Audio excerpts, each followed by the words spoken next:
নবাব বাহাদুর, আপনাকে উদাস উদাস লাগছে কেন? শরীর ঠিক আছে তো? খুব ক্লান্ত লাগছে। সবার বিচার করতে করতে আর বিচার করতে ইচ্ছেই করছে না। জীবনটা আমার নুন ছাড়া রান্নার মতন হয়ে গেছে। একটু নুন দরকার, বুঝলে উজির? আচ্ছা উজির, নুন কোথায় পাই? নুন? নুন? নুন কোথায় পাই বলুন তো? আরে আমি তো তোমাকে জিজ্ঞেস করলাম, উল্টে তুমি আমাকে প্রশ্ন করছো। শুনুন নবাব বাহাদুর, কিছুদিন না একটু কোনো জায়গা থেকে ঘুরে আসুন। ভেবেছো ভালোই, কিন্তু প্রশ্ন একটাই, কোথা থেকে ঘুরে আসবো? আলুনো জীবনে নুন, বিষয়টা মনে রেখে তুমিও ভাবো, আমিও ভাবি। কোথায় যাই, কোথায় যাই? মনে পড়েছে, মনে পড়েছে। করেছে? বাবা বাবা বাবা বাবা বাবা! আমরা দুজন কৃষ্ণনগরে যাব। মহারাজ কৃষ্ণচন্দ্রই হলো আমাদের নুন। কৃষ্ণনগরে খবর পাঠাও, আমরা দুজনে আসছে রবিবার কৃষ্ণনগরে যাচ্ছি।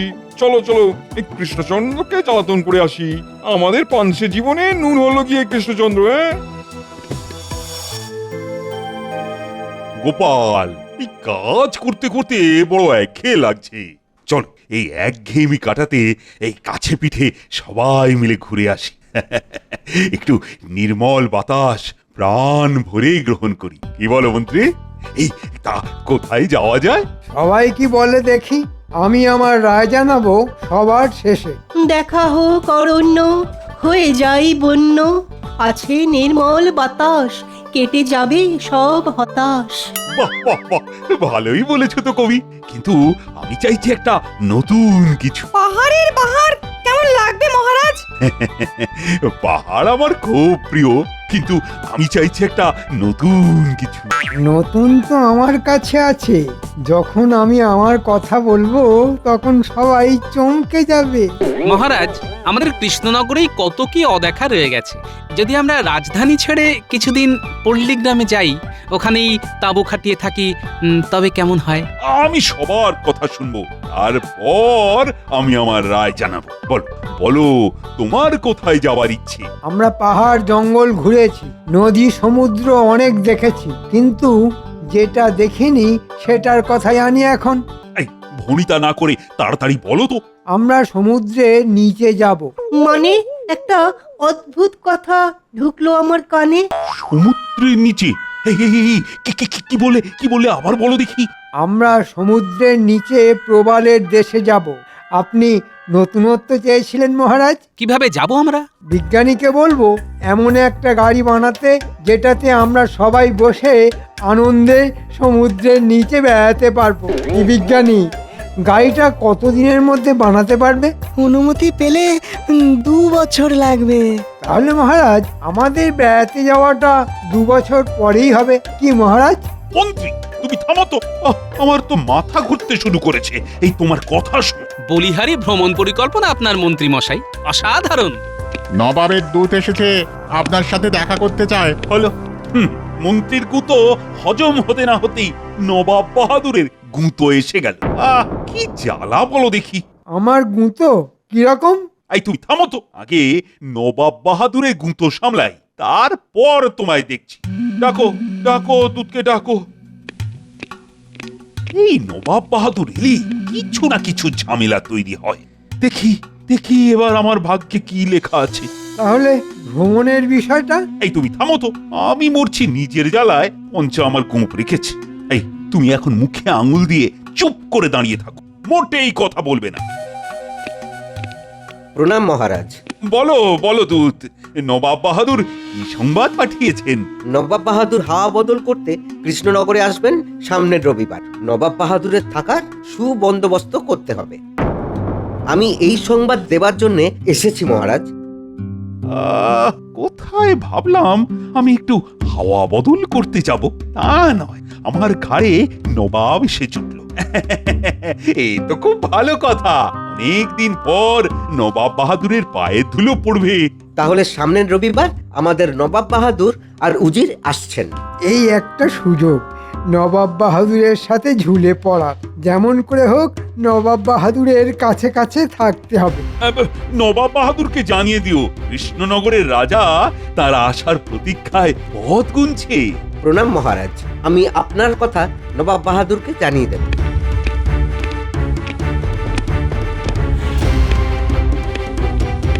আবার কি মতলবে আসছেন কে জানে। হ্যাঁ, ওনার তো আর শয়তানি বুদ্ধির শেষ নেই। নবাব যত বুনলি হোক না কেন মহারাজ, আপনার বাঘা তেঁতুল গোপাল আপনার পাশে সব সময় আছে। তা তো আমি জানি গোপাল, তুমি তো ভরসা। বাঘা তেঁতুল গোপাল আছে মহারাজের পাশে, তাই তো কৃষ্ণনগরবাসী সর্বদাই হাসে। সাধু সাধু সাধু। নবাব বাহাদুরকে বলে গোপালকে এখান থেকে তাড়াতেই হবে। খেলে নাও গোপাল, খেলে নাও রবিবার পর্যন্ত।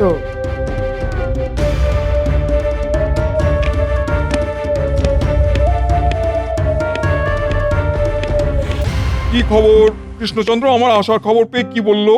আপনার আসার খবর পেয়ে মহারাজ খুব খুশি। উনি আপনার আসার অপেক্ষায় আছেন। বলো কি উজির, তোমার কি মনে হয়? খুব সহজ সমীকরণ জাহাপনা। ভয় ভয় ভয় মাঝে মাঝে ভক্তি এনে দেয় কিনা জাহাপনা। তুমি ঠিক বলেছো, কৃষ্ণচন্দ্র আমাকে ভয় পায়। ভয় পেলেই আমার সুবিধা, খুব সহজে ওকে নিয়ে মজা করতে পারবো। দিন কয়েক জ্বালাতন করে বেশ মজাতেই কাটবে, কি বলো? ওই ওই একজনকেই একটু যা ভয়। তুমি গোপালের কথা বলছো তো? হ্যাঁ, এটা তুমি একবারে সঠিক বলেছো। তবে আমিও বুদ্ধিতে শান দিয়েই যাব। আমার লক্ষ্য কৃষ্ণচন্দ্র, কিন্তু লড়াইটা হবে আমাদের গোপালের সাথেই। ঠিক বলেছেন জাহাপনা। মহারাজ, আমাদের হাতে কিন্তু খুব বেশি সময় নেই। আমাদের আজ থেকেই মানে এখন থেকেই লেগে পড়তে হবে। মন্ত্রী, কিছু নতুন কথা বলো, ওটা আমার ইতিমধ্যেই জানা আছে। না মানে আমি আপনার মন্ত্রী, তো মন্ত্রণা দেওয়া আমার কাজ। মন্ত্রণা না যন্ত্রণা? তুমি পাপু থামো না। মন্ত্রীমশাই, আপনি বরং সমুদ্রের নিচের প্রবাল নবাব বাহাদুরকে কিভাবে দেখানো যায় সেটা ভাবুন। নবাবকে নিয়ে সঙ্গে প্রবল দেখুন রঙ্গে। গোপাল, নবাব বাহাদুরের যাবতীয় দায় দায়িত্ব তোমার। দেখবে কোনো কারণে নবাব বাহাদুর যেন অসন্তুষ্ট না হন। সভাকবি, সভাকবি, তুমি এমন একটা কবিতা লেখো যা শুনে নবাব বাহাদুরের মনটা যেন খুশিতে ভরে ওঠে। আমি একটা লিখেছি মহারাজ, শোনাবো? শোনান সভাকবি। হে নবাব বাহাদুর, আপনার আগমনে পূর্ণ হৃদয়পুর, খুশিতে মাতল সব কৃষ্ণনগরবাসী, দেখতে পাবো মোরা আপনার হাসি। চমৎকার, অসাধারণ, ভাবাই যায় না। এই সুন্দর কবিতার জন্য তোমাকে আমি 100 স্বর্ণমুদ্রা উপহার দেব। আমাকে মহারাজের বিশ্বাস পেতেই হবে। মহারাজ, আমাকে কিছু দায়িত্ব দিন। আমাকে আমাকে ক্ষমা করুন। কেন কেন? গোপাল তো বলল সমুদ্রের নিচে প্রবাল দেখানোর কথা। মহারাজ, ক্ষমা করুন। না না, তোমাকে আমি ক্ষমা করতে পারলাম না। আর কখনো আমি কোনো ভুল করব না, কথা দিলাম। আর একবার সুযোগ দিন, একবার মহারাজ, একবার। ঠিক আছে, ঠিক আছে, তুমি খাওয়া দাওয়ার দায়িত্ব নাও। দেখো, এই কিন্তু শেষ সুযোগ। একবার তো নবাবের কাছে যাবার সুযোগ পাই, তারপর নবাব বাহাদুরকে পটিয়ে আমি ঠিক একটা কিছু করে নেব। অনেক ধন্যবাদ মহারাজ। তাহলে লেগে পড়ুন, নবাব বাহাদুরের খাওয়া যাতে করে ঠিকঠাক হয় দেখুন। জানি না কি হবে। দেশি কুকুরের ল্যাজ যতই সোজা করো না কেন, সেই ঘুরে ঘ্যাঁক। গোপাল, মন্ত্রীকে যদিও আমি খাওয়া দাওয়ার দায়িত্ব দিলাম, কিন্তু তুমি সব ব্যাপারটা ভেতর থেকে দেখবে। আর মন্ত্রী, তুমি যা করবে গোপালকে জিজ্ঞেস করে করবে। আমি চাই না নবাব বাহাদুর কোনো অসুবিধের মধ্যে পড়ুন। মন্ত্রীমশাই, নবাব বাহাদুর যা খেতে চাইবেন আমাকে জানাবেন। আমাদের মহারাজের যেন অপযশ না হয়। নিশ্চয়ই গোপাল, মহারাজের অপমান মানে আমাদের সবার অপমান, সবার অপমান মানে আমাদের রাজ্যের অপমান, আর রাজ্যের অপমান মানে। থামো থামো, অনেক হয়েছে। তোমাকে যতটুকু বলা হয়েছে ঠিক ততটুকুই করো। নাও নাও, এবার কাজে লেগে পড়ো।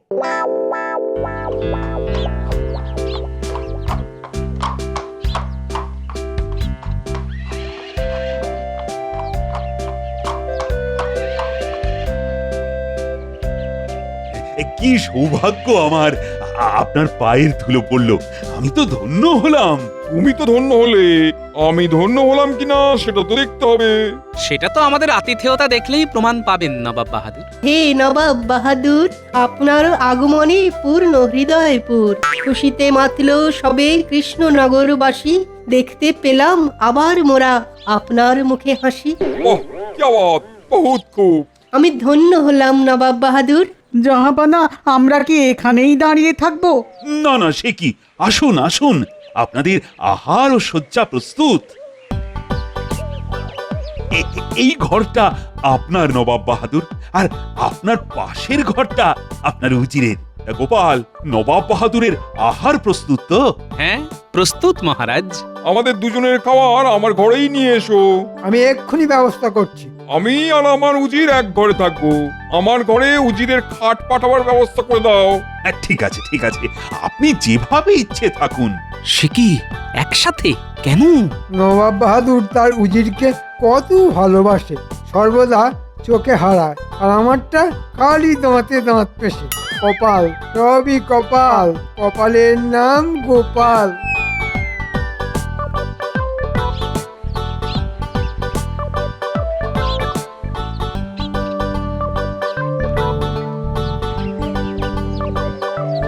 কি গো, এত দেরি? হ্যাঁ, এই কদিন একটু ফিরতে দেরি হবে গিন্নি। নবাব বাহাদুর এসেছেন মুর্শিদাবাদ থেকে। কদিন থাকবে গো? জানি না গিন্নি, নবাব বাহাদুর কতদিন আমাদের মহারাজকে জ্বালাবে। এই কটা দিন তুমি আমার জন্য না খেয়ে থেকো না, বুঝলে? আমার খাবারটা বেড়ে রেখো, আমি কখন আসি। যাই, স্নান করে আসি।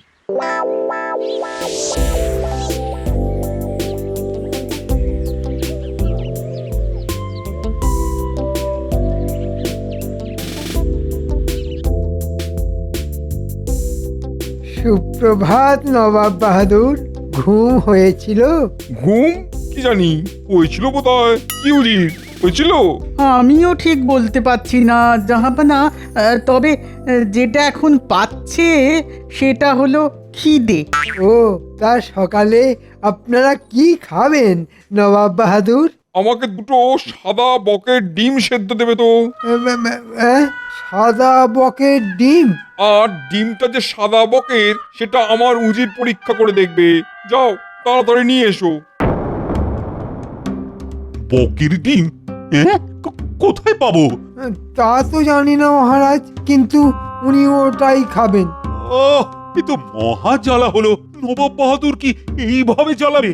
গোপাল কোথায়? গোপাল! আমি এসে গেছি মহারাজ। শুনেছ গোপাল, বড় বিপদ। কি হলো? বকের ডিম, সাদা বকের ডিম নবাব খাবে।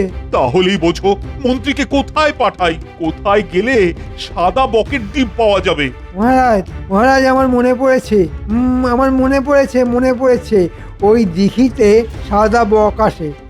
আমি ওখানে একবার খোঁজ করি। ও মন্ত্রী, এই তুমি তোমার বুদ্ধিটা কোথায় রেখে আসো বলো তো? তোমার জন্য সাদা বকি দিঘির পাড়ে ডিম পেড়ে বসে আছে। যত সব। ও গোপাল, ও গোপাল, এখন কি উপায়? হাঁসের ডিম সেদ্ধ করে নবাবকে দিন, আর একটা সাদা ধবধবে হাঁস জোগাড় করে রাখুন। বলো কি গোপাল, হাঁস? তারপর আমি বুঝে নেব। তাহলে কি করব? ওই ওই ওই গোপাল যা বললো, আর সাদা ধবধবে একটা হাঁস।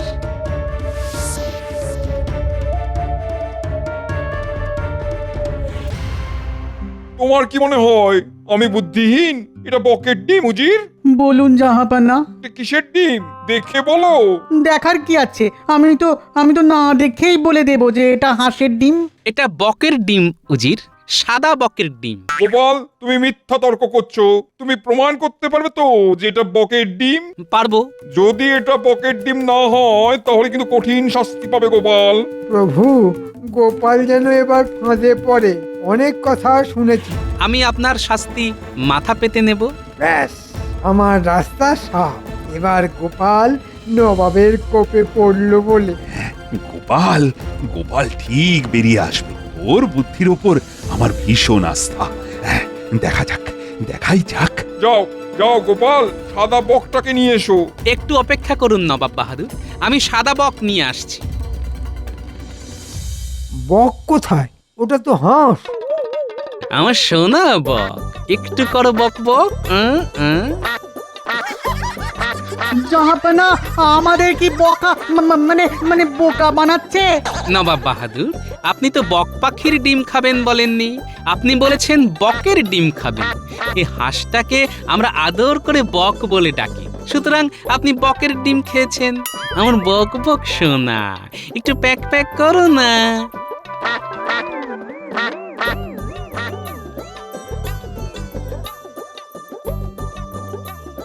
এটা কি রকম হলো জাহাপনা? হাঁসকে বক বলে চালিয়ে দিল। হ্যাঁ, শুধু আমার কথা বলার ভুলটাকে গোপাল চালাকি করে কৃষ্ণচন্দ্রকে এই যাত্রায় বাঁচিয়ে দিল। আচ্ছা, আমিও দেখবো কত ধানে কত চাল।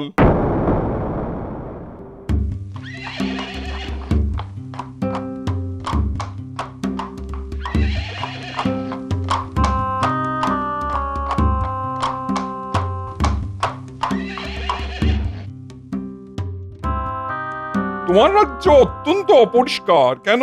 প্রজাদের সাথে কথা বলতে বলতে জানতে পারলাম তাদের সুখ সুবিধা দেখা হচ্ছে না। আপনার কাজ খুবই হতাশাজনক। আমি কাল পশ্চিম দিকে যাব, দেখবো ওখানকার ব্যবস্থাও কেমন। হ্যাঁ, এই সুযোগটাকে কাজে লাগাতেই হবে। চলো উজির।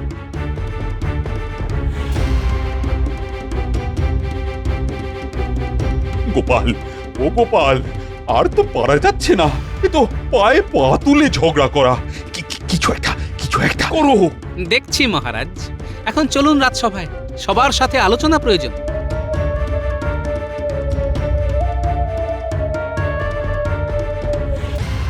মহারাজ অভয় দিলে কিছু কথা বলি। তুমি? না না না না, আমি চাই না তুমি এর মধ্যে থাকো। তোমার উপর আমার বিন্দু মাত্র ভরসা নেই। তোমাকে যতটুকু কাজ দেওয়া হয়েছে তুমি বাবা ততটুকুই করো।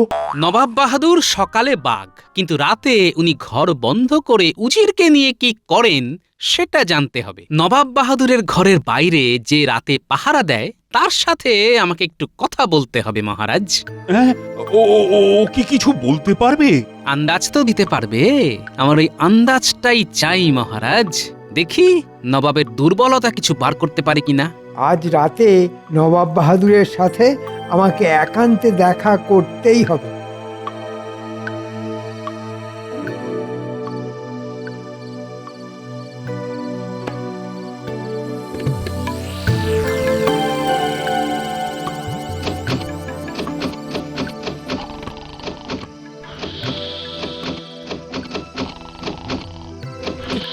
কে কে?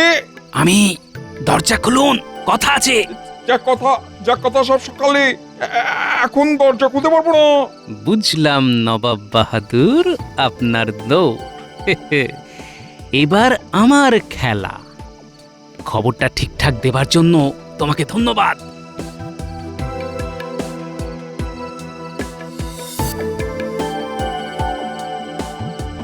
এই রে, নবাব বাহাদুর রাতে দরজা খোলেন না যে, তাহলে কাল সকালেই ধরবো।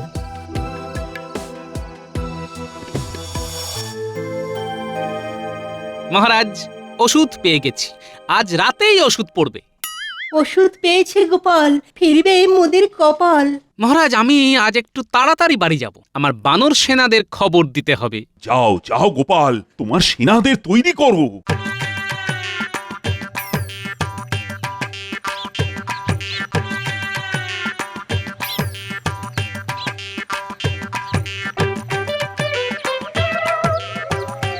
এই তোরা শোন এদিকে। উল্টে শোন, আজ রাতে তোদের একটু কাজ আছে, বুঝলি? কি কাজ দাদু? ব্যাস, আর কিচ্ছু করতে হবে না, পারবি তো? ও তুমি কিচ্ছু ভেবো না। উফ, আজ খুব গরম। দক্ষিণের জানলাটা একটু খুলে দিই। না না না না না, একদম নয়। নিশির ডাক। আমি তো আছি। রাত হলেই মুর্শিদাবাদে ফিরে যেতে ইচ্ছে করে। বাইরে ঠান্ডা হাওয়া বইছে, সাহস করে খুলি জাহাপানা। খুলবে? তবে খোলো।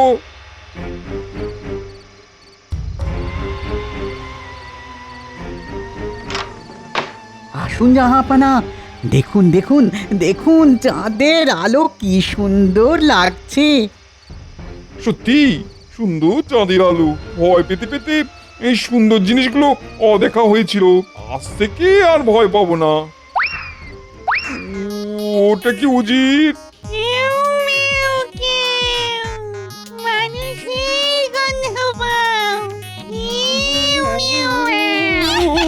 উজির, উজির,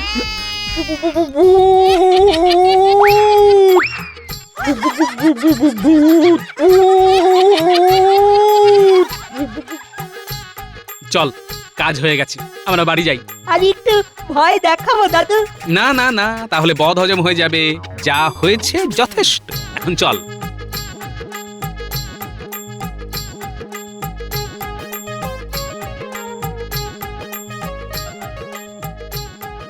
উজির, আর এক মুহূর্ত নয়, এখান থেকে ভেগে পড়ো। উফ, কালকে কালকে খুব বাঁচা বেঁচে গেছি। ঠিক বলেছেন জাহাপানা, জিনে ধরলে না একেবারে জিনা হারাম করে রেখে দেবে।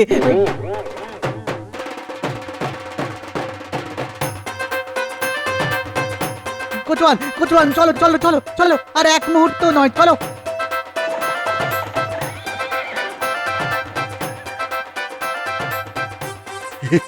কি করে এই অসাধ্য সাধন করলে? মহারাজ, নবাবের ছিল ভূতের ভয়, আমি আমার বানর সেনাকে সাদা কাপড় পরিয়ে ভূত সাজালাম। একেই বলে বুদ্ধি যস্য বলং তস্য। এবারটাও ফসকে গেল।